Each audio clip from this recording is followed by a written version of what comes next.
I've got two of the best with me in studio, in the studio. Scott Martin, Paul Schatz. Let's start with this Russian invasion, guys, because it seems to me it's going to be tough for this market to get any traction until there's some kind of closure there, Paul. I don't think any, and first of all, it's great to be back in person.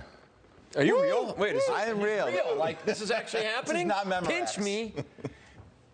I'm not sure I think you have to have resolution on Russia and Ukraine. Look, in 1990, when Iraq invaded Kuwait, stocks bottomed in October of 1990. Bullets didn't fly until January of 91. In 03, you had a similar thing. I think people are taking their eye off the real ball. That's the Fed.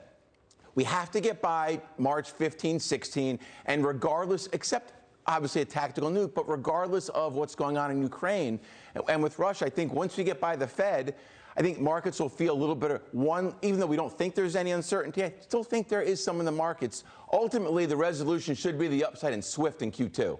What do you think? I think Paul's right. I think you got to, well, it depends what kind of risk you want to take, right? Because, Paul, as you mentioned, there are times in history when the markets have rallied ahead of the all clear. And that's the opportunity, right, Charles? But there's also investors like we have that don't want to take that kind of risk or shot. But I agree that it's just like the consumer sentiment number you mentioned. The worse that gets, the more bullish I'm getting, because that means folks are selling, they're getting out. That's putting in a bottom, in my opinion, and that's when you got to jump in if you got a long-term So then view. let me ask you about a potential for recession, because that number today, every time it's hit that number, we have had a recession. Yesterday, Janet Yellen said she's confident the Fed's going to engineer a soft landing. What are you doing right now, Scott, in your portfolio vis-a-vis that? First of all, do you believe there'll be a soft landing?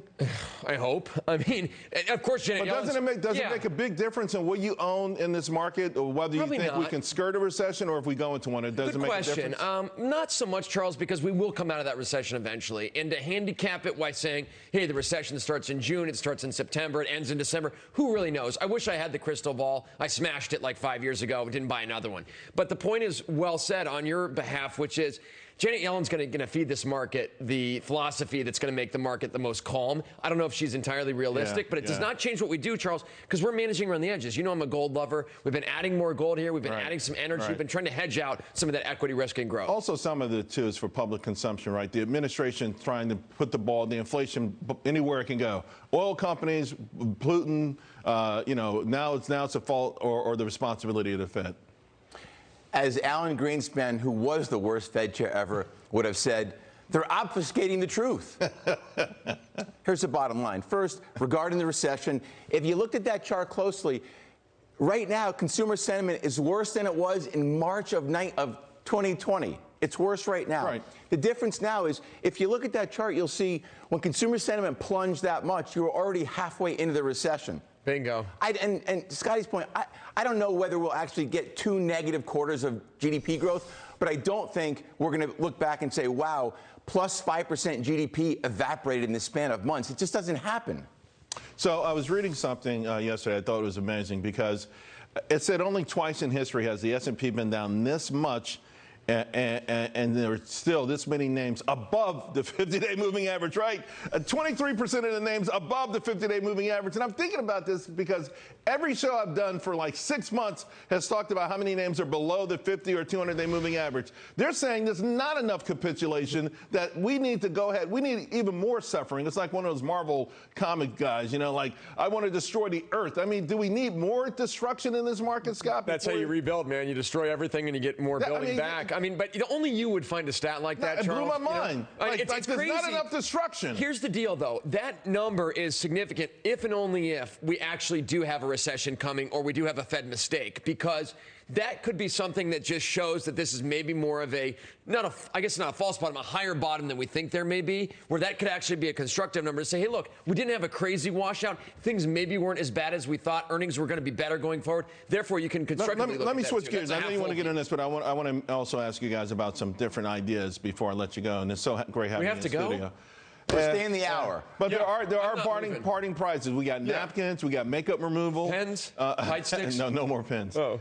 So Deutsche Bank initiated coverage on a whole lot of tech names today. And what they all had in common, they're all down big time. They're all getting hammered. Trim Tabs says that there's significant buying in tech right now, and the ratio to buying, to long versus short is at the highest point it's been at 75 weeks. Paul, do you start to nibble here some of these tech names? Hand on table, bashing your fist on the table. You absolutely do. Look, we love to make fun of Wall Street for downgrading all these stocks after they've been down 80%. Give Deutsche Bank some props because they issued buy signals after stocks were finally down. Insider buying in tech only is screaming. It's not one company or two companies. It's across the industry. These guys and women, they may be early, but they're rarely ever wrong over the intermediate long term. The short answer is yes. Investors who can be nimble of should absolutely look for some of these beaten down names. I mean, it's hard, Scott, to imagine that this world, this amazing world we've been talking about, you know, that's going to materialize in front of our very eyes. All of a sudden, the opportunities have evaporated. These stocks have gotten cheaper, and maybe rightfully so. Right, and things like evaporated because Putin went crazy and rode in on the high horse and thought he could take over Ukraine. I think he's still riding horses.